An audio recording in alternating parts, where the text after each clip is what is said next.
La petite pluie. Le soleil vient à peine de se lever. Déjà, il fait très chaud. Rachel est levée depuis bien longtemps. La case est vide, tout le monde est dehors. Le papa de Rachel prépare des houes. Il faut aller travailler dans le champ de mil. Nous sommes dans un village de brousse au Burkina Faso. À côté de chaque case, il y a le grenier à mil.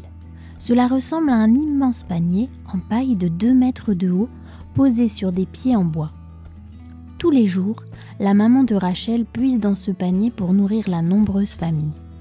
Quand la réserve diminue, les repas diminuent aussi. La nouvelle récolte est attendue avec beaucoup d'impatience, car Rachel ne mange pas tous les jours à sa faim. En arrivant dans le champ, elle est surprise de voir que le mil n'a pas beaucoup poussé. Le sol est très sec, et la houe a du mal à pénétrer. Tout en travaillant à côté de son père, elle est inquiète. Il y a longtemps qu'il n'a pas plu. Et s'il ne pleut pas, le mil va sécher comme l'herbe au bord des chemins. On pourrait bien arroser, mais il n'y a pas de puits à proximité pour aller chercher de l'eau. Je ne voudrais pas que cette année il y ait la sécheresse comme l'autre année, se dit-elle. Elle avait beaucoup souffert l'année dernière de la sécheresse. Les repas étaient très légers et tous les jours elle sortait du repas avec la faim qui lui tenaillait l'estomac. « Qu'est-ce que je peux faire ?» se demandait-elle. Elle a trouvé. Elle pose sa houe, elle s'éloigne vers l'extrémité du champ. Elle ne veut pas être vue par son père et quand elle est hors de la vue de celui-ci, elle se met à genoux, tranquillement, et se met à prier.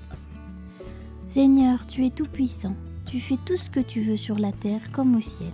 Je ne veux pas que cette année soit encore une année de famine.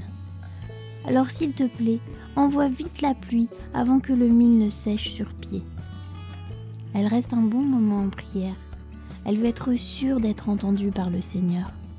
Puis elle va rejoindre son papa et reprend courageusement son travail. Celui-ci, un peu étonné de son absence prolongée, ne lui dit rien.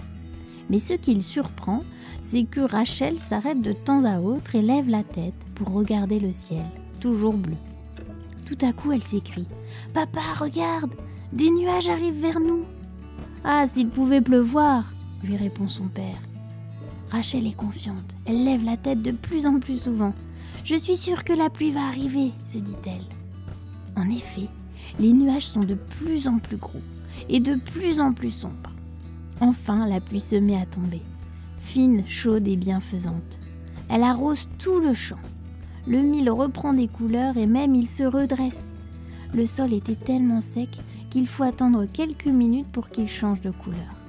Rachel est si heureuse. Le Seigneur l'a entendue et lui a répondu. Elle sourit.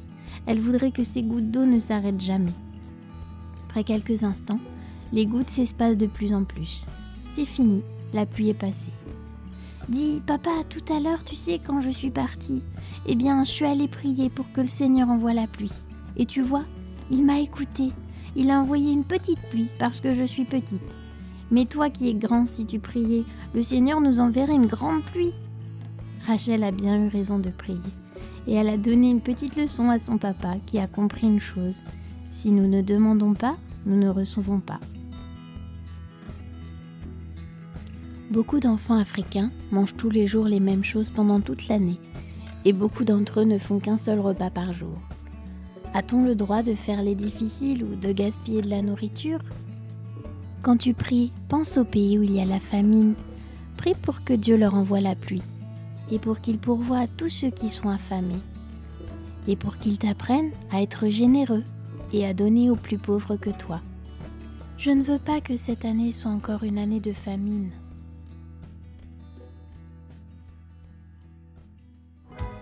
Au revoir et à bientôt pour une nouvelle histoire.